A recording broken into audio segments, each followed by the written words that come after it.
Salut à tous l'équipe, c'est Top Foot. Aujourd'hui, nouvelle vidéo avec le match qui a eu lieu il y a qui a fini il y a quelques minutes entre le Paris Saint-Germain et l'Atlético de Madrid. Alors je sais pas vous de votre côté si vous l'avez vu ou pas. Moi en tout cas de mon côté, je l'ai vu et j'ai aimé ce match même si je n'ai pas parié parce que normalement sur ma dernière vidéo je devais parier pour le Paris Saint-Germain, mais j'ai pas eu le temps, donc pas grave. Et de toute façon, même j'allais parier, j'avais les parier 2-1 pour le Paris Saint-Germain, mais pas 3-2, donc bon, pas grave, de toute façon, j'ai pas parié, donc voilà. Comme vous avez vu, entre le Paris Saint-Germain et l'Atlético Madrid, 3-2 pour le Paris Saint-Germain. Alors, on va regarder le temps fort. C'est vrai que moi, j'ai cru que ce match allait être vraiment très très serré, 1-0 ou 1 partout, mais là, 3-2, j'ai pas. Non. Alors regardez, vous voyez déjà la 32e minute du jeu, Christopher Nkunku, le but de Christopher Nkunku. Joao Munoz, ok. Après, on regarde les deuxièmes buts avec Moussa Diaby à la 71 minute du jeu, le 2-0 pour le Paris Saint-Germain. Et après, attention, parce que la remontée de l'Atlético Madrid avec Victor Molero à la 75e minute du jeu et Antoine Bernat SCC 86e minute du jeu. Et là, par contre, quand il y a eu 2-2, je me suis dit, oh là, ça va être vraiment très très chaud cette 20 matchs. Et oui, voilà, avec le but de Virgilio Postalacci à la 92e minute du jeu. Alors vraiment magnifique ce but. Quand il a mis ce but, je me suis dit, oh putain, quel magnifique but. Alors lui, par contre, il va prendre des points pour jouer peut-être dans la vraie équipe du Paris Saint-Germain avec Neymar et tout, parce qu'il a mis un très très beau but. Donc voilà, on va voir toute l'information aussi. Même si c'est déjà passé par là. Alors, il y avait Kevin Trapp au début. Voilà. Kevin Trapp, Kevin Riemann, Lassana Adjara, Stanley Nsoki. Et en attaque, en milieu, Colin Dagba, Giovanni Lo Celso, Marco Verratti, Adrien Rabiot, Levin Kurosawa. Et en attaque, Christopher Nkunku et Angel Di Maria. Et du côté de l'Atlético de Madrid, il y avait en goal Antonio Adan, Juan Fran Antonio Moya, Francisco Montero, Roberto Olab. En milieu de terrain, Mikel Caro, Rodrigo, Thomas Partey et attaquant Kevin Gamero, Angel Correa et Luciano Vietto. Voilà, comme ça, vous avez vu les formations. Et en tout cas, c'était la dernière fois que le Paris Saint-Germain faisait ce match pour l'International Champions Cup. Donc maintenant, on va aller du côté des transferts, un peu, des transferts et tout. Donc on peut voir tout de suite avec la composition que normalement va avoir la Juventus la saison qui arrive, qui va arriver même, qui commence le 19 août 2018, là bientôt dans moins d'un mois. Et vous voyez que ce sera un 4-3-3 pour la Juventus de Turin. Encore, c'est pas encore dit, mais moi, je pense aussi, voilà, avec Chesney le goal, Alexandro, Chiellini, Bonucci, Cancelo, le nouvel recrue, Emre Can, la nouvelle recrue aussi, Pjanic, Matuidi, Dybala, Ronaldo en pointe et Douglas Costa. Là, vous voyez quand même qu'il y a quand même une sacrée équipe et que cette Juventus, moi je pense perso, après vous me dites vous sur en commentaire, moi je pense qu'elle peut gagner la Ligue des Champions. Bon, pas facilement, mais moi je pense qu'elle peut la gagner.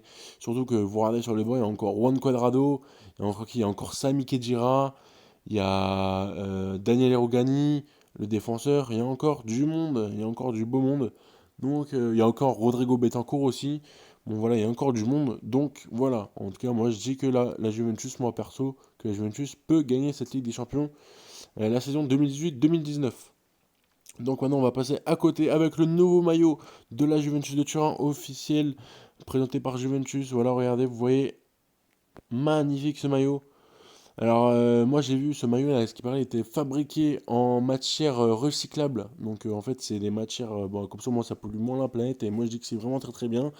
Et il est vraiment beau. C'est pour ça qu'en fait, c'est une matière recyclable et c'est pour ça que ça fait beaucoup, beaucoup de points de partout. Mais ça fait un petit style. Et il n'y a pas que la Juventus qui l'a sorti. La Juventus l'a sorti en premier.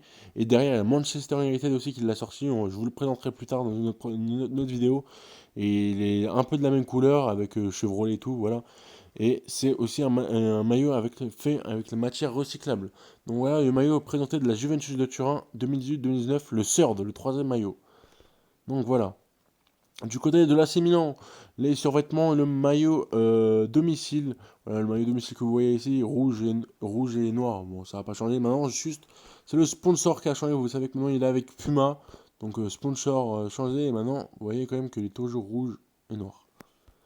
On a les survêtements noirs ici, et les survêtements ici noirs et or. Voilà, magnifique ici, par contre, j'aime bien celui-là. Il est vraiment très très beau. Voilà, maintenant, on passe de l'autre côté avec Kylian Mbappé, comme vous le savez. Il a changé de numéro. Avant, son numéro au Paris Saint-Germain, c'était le numéro 29. Maintenant, c'est devenu le numéro 7. Alors il l'a dit sur une interview. Moi, je l'ai regardé. Il a dit qu'il voulait porter le numéro 7 à son idole. Son idole est Cristiano Ronaldo à la Juve, qui est arrivé à la Juventus de Turin cet été. Donc voilà pour ce nouveau numéro de Kylian Mbappé, le joueur du Paris Saint-Germain.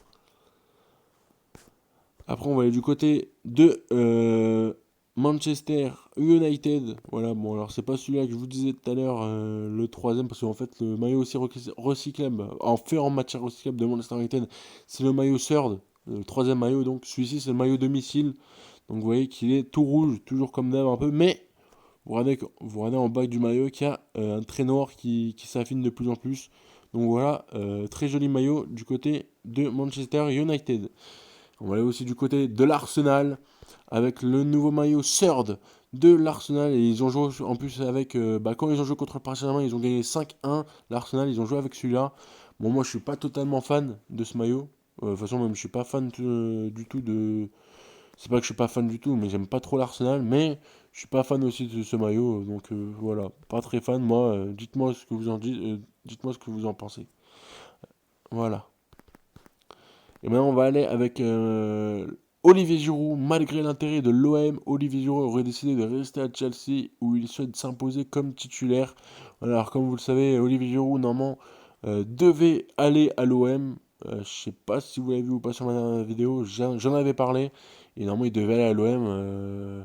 Rudy Garcia en avait parlé et tout. Même les joueurs aussi en avaient parlé. Mais, à ce qui paraît, normalement, Olivier Giroud devrait rester à Chelsea la saison 2018-2019 pour être titulaire.